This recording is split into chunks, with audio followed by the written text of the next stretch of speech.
السلام علیکم ورحمۃ اللہ وبرکاتہ چودھری صاحب۔ وعلیکم السلام ورحمۃ اللہ وبرکاتہ شکیل بھائی۔ ارے چودھری صاحب کیا بات ہے، بہت گھبرا رہے ہیں، اب خیریت تو ہے؟ کیا خیریت ہے، جب دیکھو دوڑے چلے آ رہے ہیں۔ کیوں چودھری صاحب، ذرا بات تو بتائیے، آخر کیا ہوا؟ وہ مسجد اور مدرسے کے لوگ مسجد اور مدرسے والے آپ سے کیا کہتے ہیں؟ ارے بھائی، جب فصل باہر آئے پہنچ جاتے ہیں اور کہتے ہیں عذر دو۔ ارے چودھری صاحب، تمہارے تو گھر پر ہی پہنچتے ہیں، ہمارے تو کھیت پر بھی پہنچ جاتے ہیں، مگر میرے نانا بھی اتنے کنجوس اور مکھی چوس ہیں کہ ان حضرات کو تو دینا بہت دور کی بات ہے، پرندوں کو بھی چوٹ مارنے نہیں دیتے۔ ایک مرتبہ کی بات ہے، میں نے ایک سنترا توڑ لیا تھا، میرے پیچھے جو ڈنڈا لے کر دوڑے، دور راستہ تک میرا پیچھا نہ چھوڑا، آخر تھک گیا اور ایک پتھر سے ٹکرا کر گر پڑا، اور نتیجہ یہ ہوا کہ میرا سیدھا ہاتھ ٹوٹ گیا۔ تمہارے نانا تو بہت ہی کنجوس نکلے، ریٹ ڈیٹ قائم کر دیا۔ اچھا شکیل بھائی، ایک بات بتا، یہ مولوی حضرات اور مدرسے کے ذمہ دار نے جب بھی فصل وہاں سے پہنچ جاتے ہیں اور رمضان آتا ہے، زکوٰۃ مانگنے آ جاتے ہیں، ہم لوگ کتنی محنت مشقت سے کماتے ہیں اور کھیتی کرتے ہیں، اور یہ لوگ آسانی سے لے کر چلے جاتے ہیں۔ مگر چودھری صاحب، میں ایک مرتبہ جامع مسجد میں جمعہ کے نماز پڑھنے کے لیے گیا تھا، تو امام صاحب لوگوں کو بتا رہا تھا، کھیتی کا پیداوار خواہ وہ کپاس، اناج ہو یا پھل ہو، ان سب پر عشر واجب ہے، اور اگر کسی کے پاس مال ہو تو سال بھر میں ایک مرتبہ زکوٰۃ فرض ہے۔ ارے بھائی، اس اور زکوٰۃ ہر سال نکالنے میں لگے رہے تو بچوں کی کیا جمع کرو گے، پھر ان کی شادی وغیرہ کے مسائل ان کو پھر کیسے پورا کرو گے؟ السلام علیکم ورحمۃ اللہ وبرکاتہ۔ وعلیکم السلام ورحمۃ اللہ وبرکاتہ۔ ارے عقل کے آندھو، بہت دیر سے عقل کے پیچھے ڈنڈا لے کر دوڑ رہے ہو، زکوٰۃ اور عشر ہی نکالنے میں لگے رہے تو کل بچوں کے لیے کیا جمع کرو گے؟ ارے نادانو، جس خدا نے ہم سب کو پیدا کیا ہے، اسی خدا ہمارے لیے ہمارے حصے کا رزق بھی پیدا کیا ہے۔ ارے کچھ آیا سمجھ میں یا نہیں؟ جی ہاں۔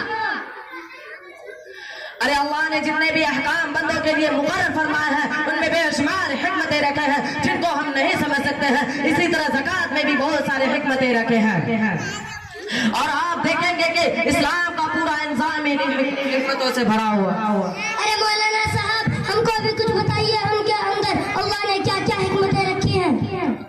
زکوٰۃ و صدقات کا فائدہ دنیا میں بھی ہے، آخرت میں بھی۔ حضور صلی اللہ علیہ وسلم کا فرمان ہے، جس نے اپنے مال کی زکوٰۃ ادا کر دی، اس نے اپنے مال کے شر کو ختم کر دیا۔ دوسری جگہ فرمایا، زکوٰۃ کے ذریعہ اپنے مالوں کو حفاظت کرو۔ زکوٰۃ ادا کرنے میں ایک حکمت یہ بھی ہے کہ انسان پر آنے والی مصیبتیں ٹل جاتی ہے۔ زکوٰۃ و صدقات کا ایک فائدہ یہ بھی ہے کہ مال و دولت میں برکت ہوتی ہے، اور اس میں بخل کرنے سے آسانی برکتوں کے دروازے بند ہو جاتے ہیں۔ ارے مولانا صاحب، زکوٰۃ ادا کرنے میں اللہ نے بہت فائدے رکھے ہیں۔ جی ہاں، زکوٰۃ و صدقات اللہ کا وہ انقلابی انظام ہے جس سے معاشرے کو سکون کی زندگی نصیب ہو سکتی ہے، کیونکہ جب قوم کے امیر لوگ زکوٰۃ ادا کریں گے تو غریبوں کو امیروں سے کوئی شکایت نہیں رہے گی، اور وہ غریب امیروں کے لیے دعا کریں گے کہ اے اللہ تو ان کو اور نواز، امیر حضرات اس پر خوش ہوں۔ ارے مولانا صاحب، آپ نے بالکل سچ فرمایا، چونکہ بعض مرتبہ انسان اس غربت کی وجہ سے چوری ڈکیتی اور جوا جیسے برے حرکات کرنے لگتا ہے، وہ کبھی اپنی زندگی سے ہاتھ دھونے کا فیصلہ کرتا ہے، اور کبھی پیٹ کا جہنم بھرنے کے لیے اپنی عزت اور عصمت کو نیلام کر دیتا ہے، جس کی وجہ سے معاشرہ کا سکون ختم ہو جاتا ہے۔ واقعی معاشرہ کے سکون کو قائم رکھنے کے لیے اسلام کے اس نسخے سے بہتر کوئی دوسری چیز ہو ہی نہیں سکتی۔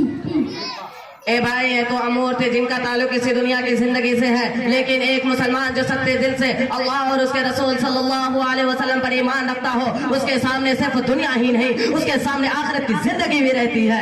زکوٰۃ کے ذریعہ اہل و ایمان کو آخرت کے بینک میں اپنے دولت کو جمع کرنے کا گھر بتایا، اور یہ اس دن کام آئے گا جب یہاں سے ساری چیزیں چھوڑ کر خالی ہاتھ رخصت ہو جائیں گے، اور یہ کہتے چلے جائیں گے، سب ٹاٹ پڑا رہ جاوے گا جب لاد چلے گا بنجارا۔ اسی لیے بہت خوش قسمت ہے جو اپنے دولت سے آخرت کماتے ہیں۔ ارے مولانا صاحب، آپ نے تو واقعی ہماری آنکھیں کھول دو۔ یقیناً ہم تو اسلام کے اس بڑے رکن سے غافل نہیں بلکہ کو سو دور تھے۔